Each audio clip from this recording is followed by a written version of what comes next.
good day, sir, and to my classmates. Welcome to our 6th lessons. Today we are going to discuss the food and beverage sector. Are you ready? Let's begin.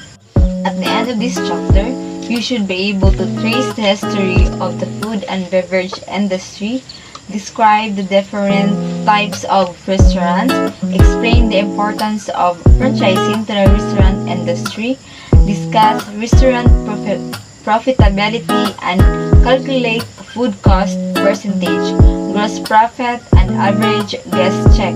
Calculate the restaurant's break-even point, explain the role of the menu in the restaurant success, differentiate airline catering from restaurant catering, and lastly, discuss the restaurant promotion. So first, let us go back to the history of the food and beverage services. In 1220s, public cook shops were opened in London which offered pre-cooked takeout food. In 16th century, British inns and taverns began to serve one meal a day at a fixed time and price at a common table. The meal was known as ordinary and the dining room was called ordinaries. The most famous ordinary in London was the Cazar, which was the meeting place for merchants and ship owners. In 17th century, the ordinaries became fashionable clubs, gambling places, as well as centers of political activities. In the late 18th century, the word restaurant used frappars during room serving light dishes. A famous tavern in New York was Francis Tavern. In 1834, the famous Delmonico's was opened in New York. In 1904, at the St. Louis World's Fair, the first root beer stand by Roy Allen and Frank Wright. In the World War II, Brute made changes to the American public. People became richer. The automobile made them more mobile. In 1960s, fast food establishments emerged. And lastly, present modern popular cuisine including French, Chinese, Mexican, and Japanese have become common in most cities. Good afternoon everyone, I'm Bianca Cazar and I'll be discussing about the types of restaurant. So what is restaurant, by the way? Restaurant is a business that prepares and serves food for the customers. So the first type of restaurant is the family or commercial restaurants. This type of restaurants offers wide menu of meat and potato, selection with a price range that appeals to an average family income, serves beer and wine if they have liquor license, decor is bright, and parking is necessary since customers usually arrive with car. Family restaurants are normally located near residential and the highway. An example for this one is France Cafe. We all know that France Cafe offers around seating capacity of 2 to 3 families in just a time.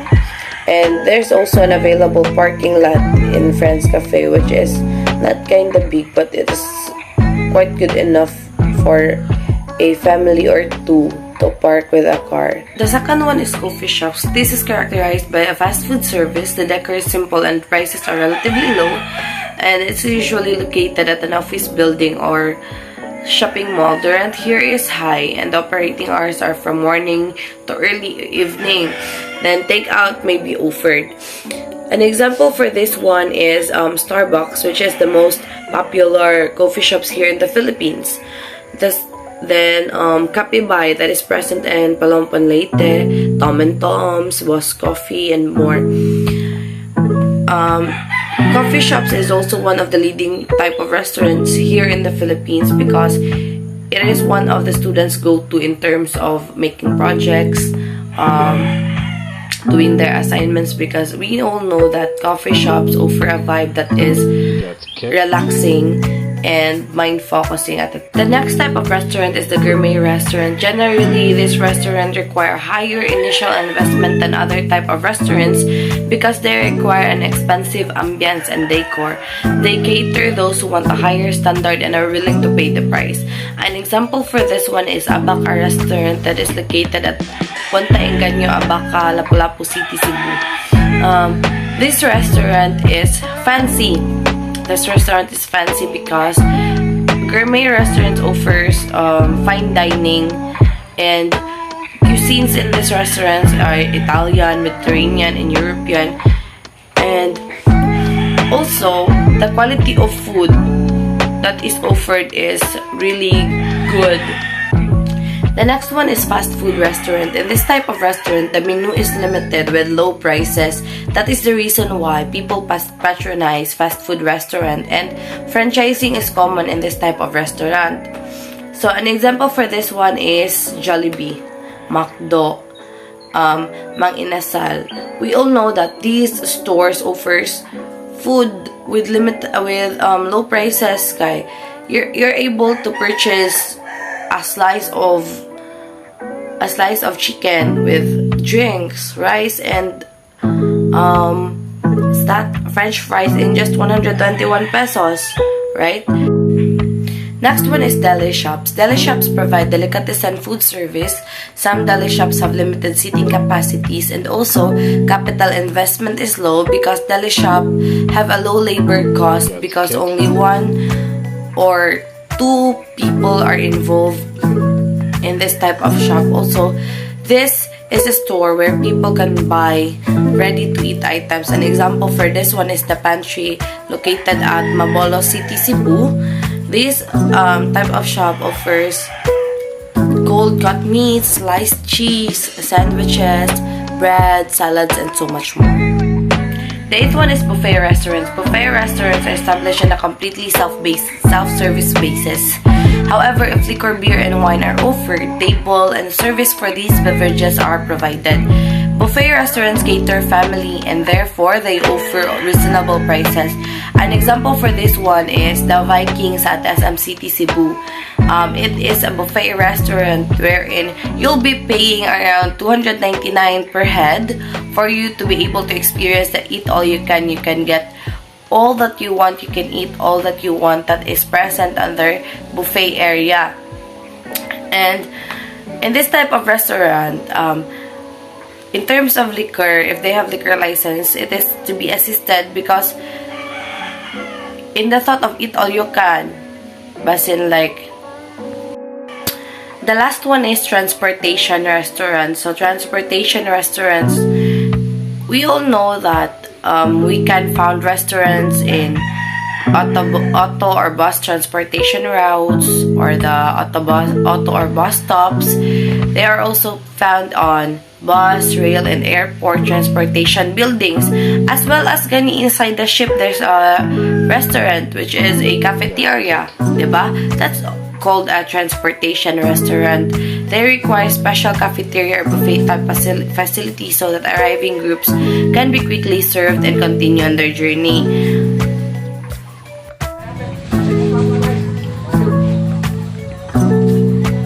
Franchising.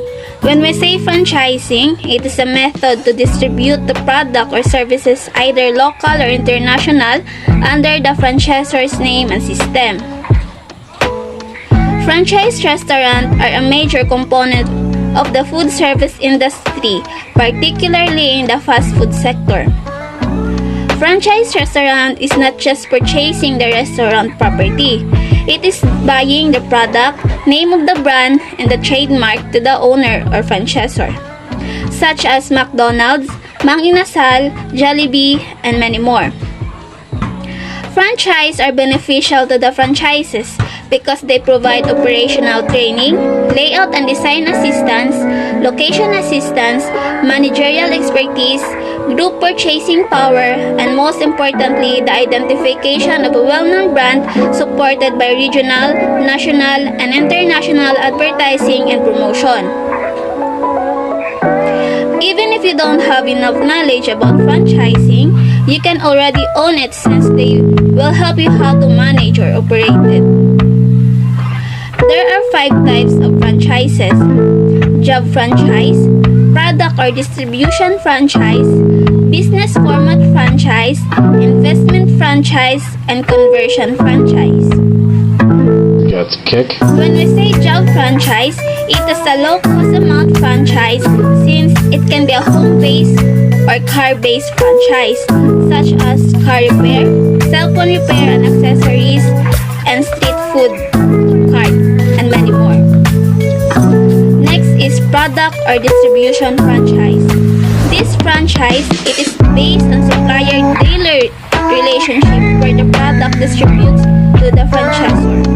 Example is Coca-Cola, Pepsi, and Shell. Third is business format franchise. This franchise provides the franchises with the right to use the name or the trademark of the product or brand. Example is McDonald's, KFC, Starbucks, and Dunkin' Donuts. Next is investment franchise.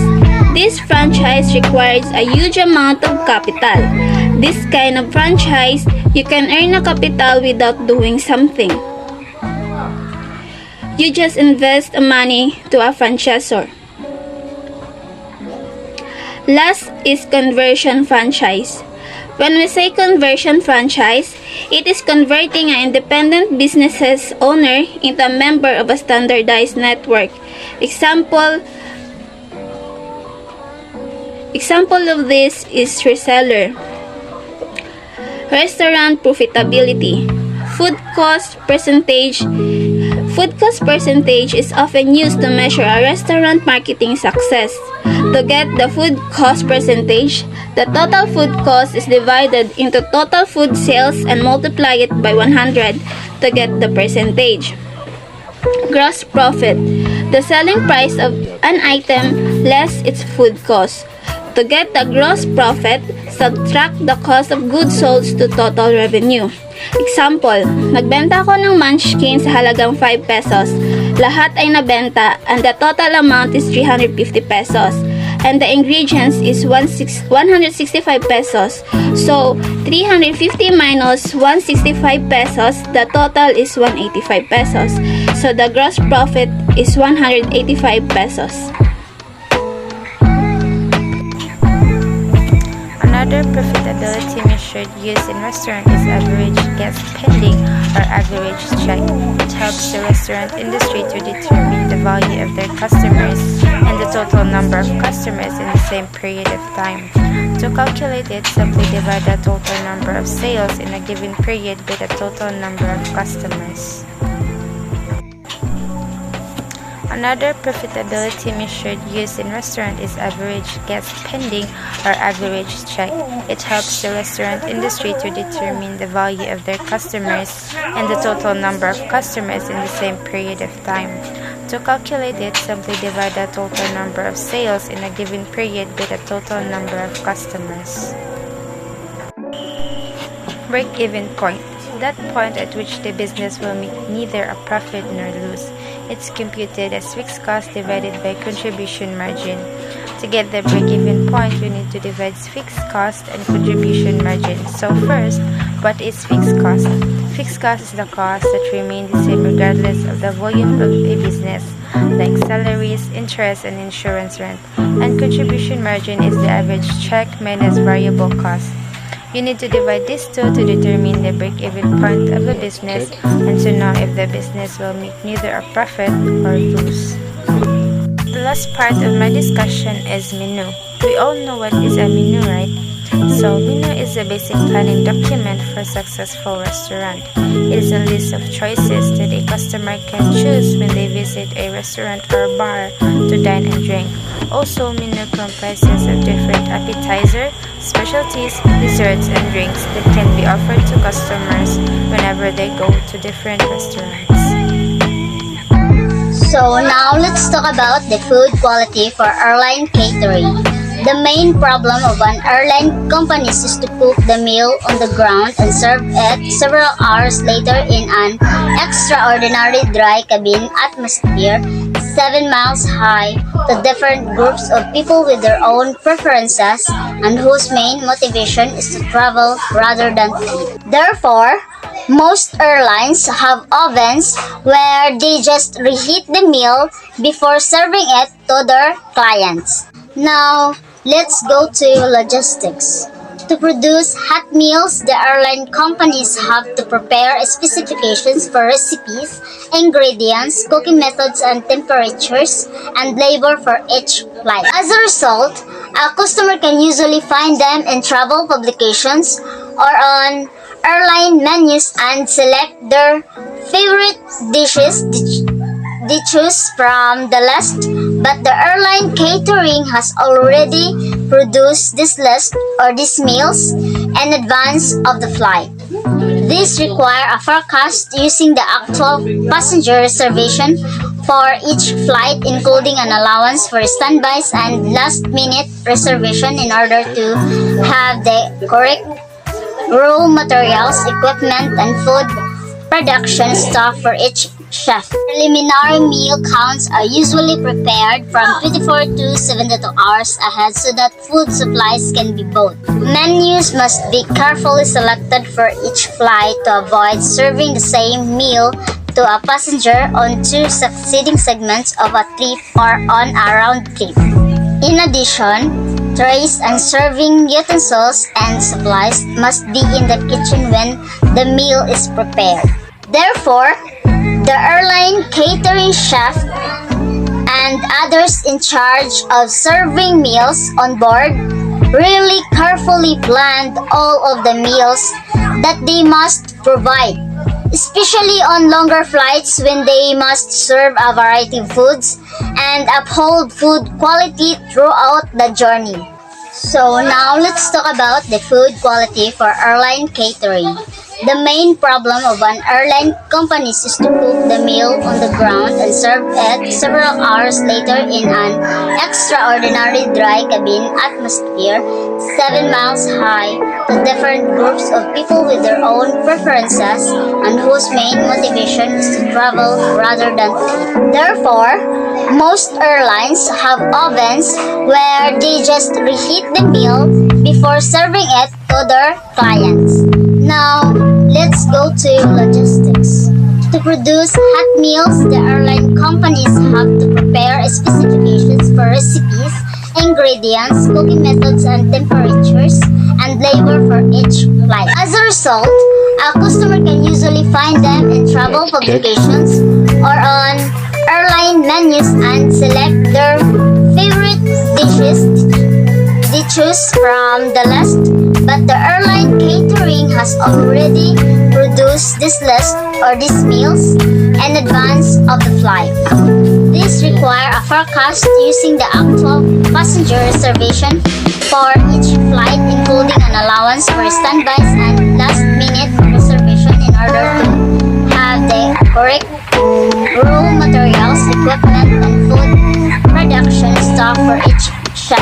Preliminary meal counts are usually prepared from 24 to 72 hours ahead so that food supplies can be bought.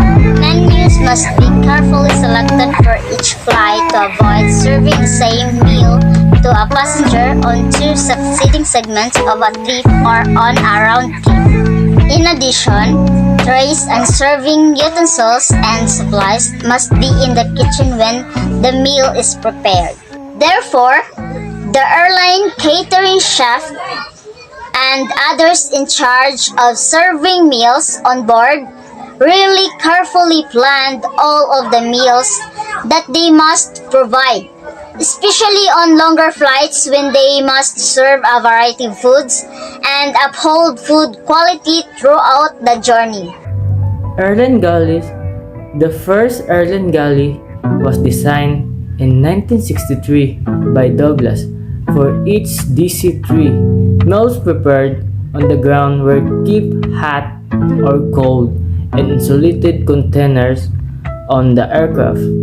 After World War II, the introduction of larger airplanes enabled them to have ovens and refrigerators on board, and their galleys, the removal ovens are filled with hot food, and the ground flight kitchen moved to the aircraft and then plugged into electrical outlet. Flight kitchens. During 1930s, the first airline flight kitchen was opened near Washington, D.C. Haverfield Airport by a gentleman named Marriott. He had a restaurant and noticed that passengers would go to his restaurant to eat before boarding because no meals were served in the airplane. He approached the Eastern Air Transport, now known as Eastern Airline, and the airline agreed that when the first flight kitchen established, some airline companies have their own flight kitchen while others contract with other airline companies that are equipped with their own kitchen. Most of the airline companies turn over their catering services to outside caterers because airline kitchens are not large and efficient. Airline catering. Airline companies spend billions of dollars every year for food purchases. The average cost per airline passenger depends on the length of journey. The amount is less for shorter trips since passengers may be offered only non-alcoholic beverage and a light snack. For longer trips, in which 2 or 3 meals may be offered including free alcoholic beverages, the amount is higher, around 3 to 4% of an airline's total cost is spent in food. So, airline catering, muna siyang usa ka part sa ka airline nga mao mo serve mo cater og food para sa mga pasahero. So, ang usa ka airline company ko mo spend og billions of dollars in food purchase.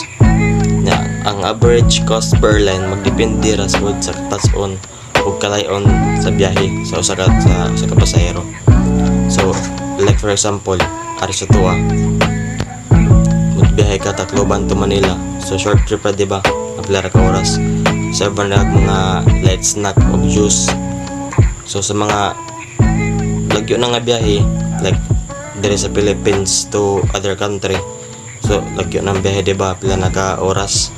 So, masabi mag 2 to 3 meals o napay mga free alcoholic beverage like mga wine nga na serve sa imuha. Pinakadako nga gasto ni higher amount is mo around 3 to 4% gasto lang sa pagkaon. Differences between airline catering and restaurant catering. Airline catering is different from restaurant catering because in the latter, the cook can make last-minute adjustments. For example, a steak might be prepared in flight kitchen to be accompanied by a sauce and vegetables to be served 2 hours later. During this time, it must be kept hot. If there is a flight delay of 1 hour, the steak will be stringy, the sauce will be congealed, and the vegetables will be mushy. In an ordinary restaurant, a meal like this would not be served, but on an airline, the serving crew usually has no other choice but to serve it. In airline catering, the logistics is very complex, but airlines exert great efforts to serve good meals to the passengers. They even respond to the needs of passengers on special diets if given enough notice. So, understandable lang siya, masabta na mo siya, no? Mahatag lang kung gamay nga kuhan para sa kanyang example. So, sa airline, gud nga kaning kuhan, labi na gud ka ng madelay gud ang flight, may chance gud na nga madaot gud ang mga pagkaon.